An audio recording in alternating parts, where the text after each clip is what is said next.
cents. That was all. She had put it aside, 1 cent, and then another, in her careful buying of meat and other food. Della counted it 3 times, $1.87, and the next day would be Christmas. There was nothing to do but fall on the bed and cry, so Della did it.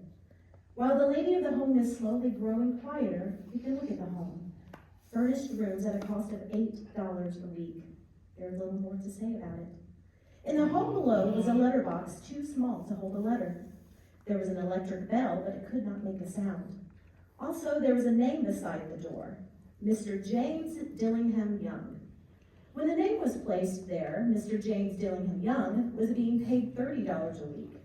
Now, when he was being paid only $20 a week, the name seemed too long and important. It should perhaps have been Mr. James D. Young. But when Mr. James Dillingham Young entered the furnished rooms, his name became very short indeed. Mrs. James Dillingham Young put her arms warmly about him and called him, Jim. You've already met her. She is Della. Della finished her crying and cleaned the marks of it from her face. She stood by the window and looked out with no interest. Tomorrow would be Christmas Day, and she had only $1.87 with which to buy Jim a gift.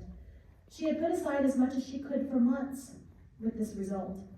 $20 a week is not much. Everything had cost more than she had expected. It always happened like that.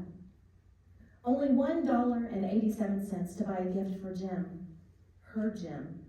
She had had many happy hours planning something nice for him, something nearly good enough, something almost worth the honor of belonging to Jim.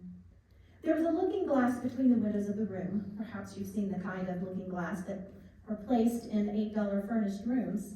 It was very narrow. A person could see only half of himself at a time. However, if he was very thin and moved very quickly, he might be able to get a good view of himself. Della, being quite thin, had mastered this art.